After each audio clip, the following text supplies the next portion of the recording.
little after a year after the financial crisis started, Lehman Brothers, everything just going sideways. When I talk to all my friends on Wall Street, in the hedge funds and different businesses, banks even. Banks are supported by the government even. It's like nothing ever happened. Because the market went up 50% since March, everybody's just like it was like a bad dream. But it's not. We can see that unemployment is rising. Businesses are shutting down. They're going bankrupt. People can't pay for their houses, for their homes, and it's still going on. People are losing their jobs. But why is it, it's just amazing to me that it's the illusion that Wall Street is creating is so contrary to everything that's actually happening in the real world right now.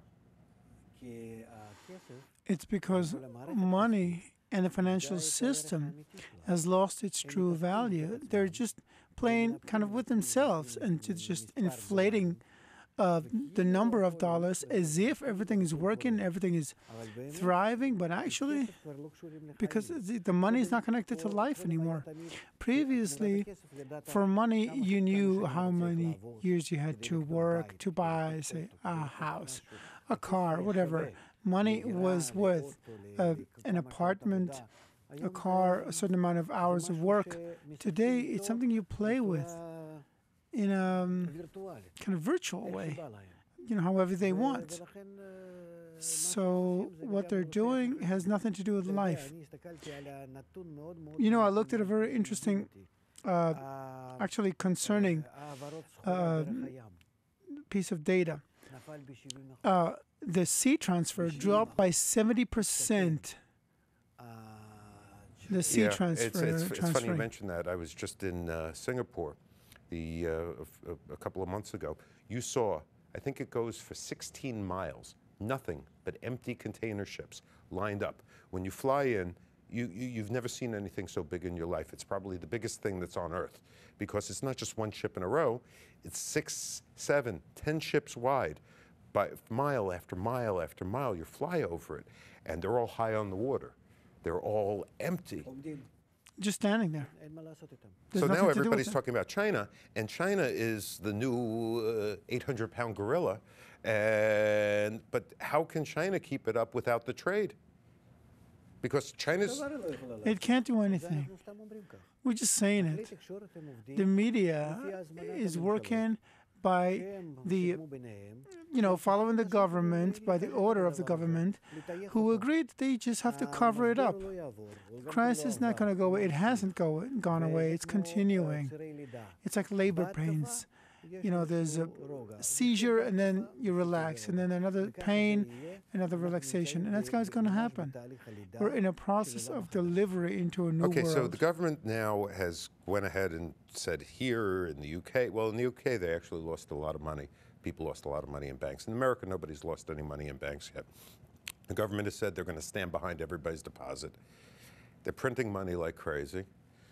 The dollar is still relatively strong because there's a inconsistency here between people viewing the dollar as the safe currency, but at the same time they're printing money like it's going out of style. I don't understand this. It just makes no sense to me from any financial standpoint. No, but I heard about a new plan that the government is now going to repurchase the dollars. They want to repurchase $500 billion. I haven't heard about this yet. No, but it's reminiscent of what Germany did when they repriced the Deutschmark during the Great Depression. Yeah. Well, look, from the perspective of Kabbalah, I know only this. The crisis, in the end, is a result of our egoistic attitude towards each other. And until we change the connection between us in the global world and the integral world, we have to be connected. We have to understand the system of connection between us, how nature is putting us, pressuring us towards balance. And if we don't change the connection between us to the right one, so it's really balanced and considerate, it's not going to go away. It's not a crisis on the economic level We have a crisis in science and education, in services, in healthcare, in everything. Look what's happening with the depression and drugs. It is a crisis. Everybody's feeling it in some people. way. But, I've heard you say before that saying that, even after all this happens and the correction does start to occur, there'll still be banks. And there'll still be financial institutions, there'll still be business. But the businesses will have to shift to a completely new method. The banks and the system of connection between people will have to change radically. The businesses that are now closing down will not open and will not reopen. Humanity doesn't need all those redundancies that it created before. That dream of buying more and more and more, the American dream of endless consumption is gone. People don't want it.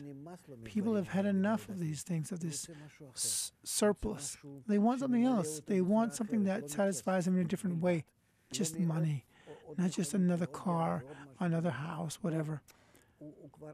They've been through that satiation before. It's gone. The ego that's developing in us from generation to generation isn't just growing.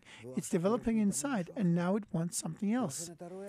That's why you can see how the suicide rates, primarily in the developed world, like Europe, where people have did you read this thing about the telephone company in France? How they had in one department alone over 100 suicides? It's mind-boggling because people just can't take the pressure anymore. So there has to be a paradigm shift, obviously. A paradigm shift. A fundamental shift. Okay, so there's a fundamental shift that will start occurring, that has already started occurring. People just don't realize it? Yes. Okay, so now you have all these people, all these businesses. Don't you think there has to be a massive crash? Because no, I don't think they'll reopen, they'll start again. There's no need for them. All the merchandise you saw, all the containers you saw before,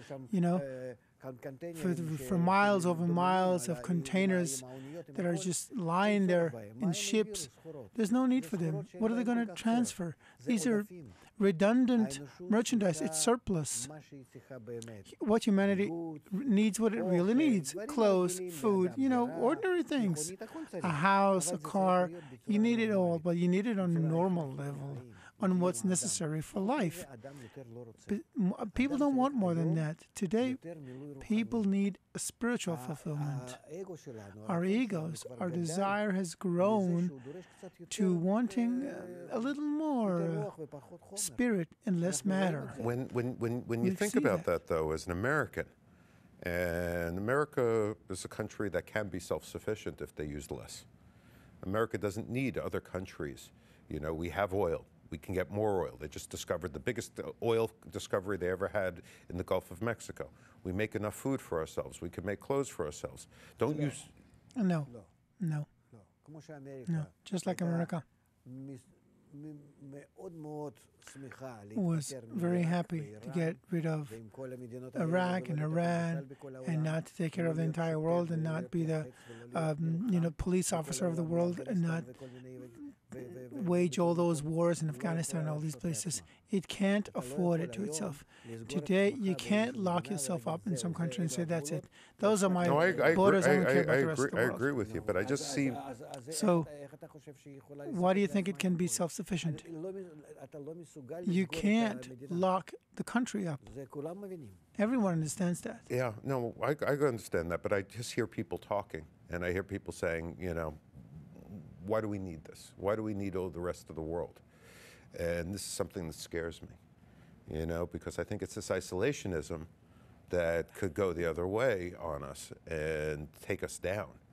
Because Yes, and there's no choice. You're going to have to mingle with the rest of the world. You're going to have to give it a lot of efforts and put a lot of money into it until you decline too.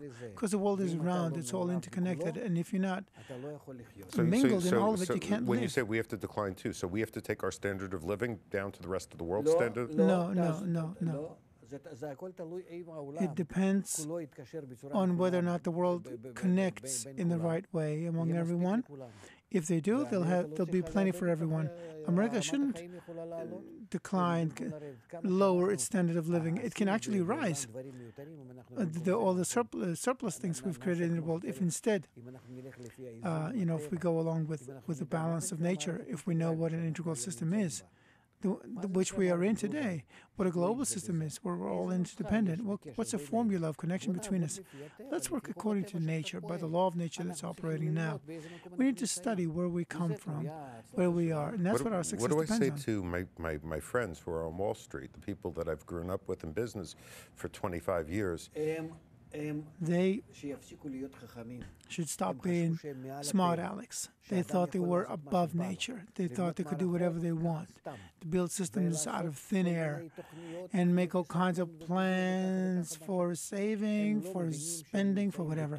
They don't understand that they are within a law, and that law pulls towards integralness, globality, mutual connection. If they don't maintain that law, they're going to collapse. They're going to end up in a crisis. Today we're at a point where if we don't know the general law of nature and how to balance ourselves with it, how to achieve reciprocity with it, we're going to collapse.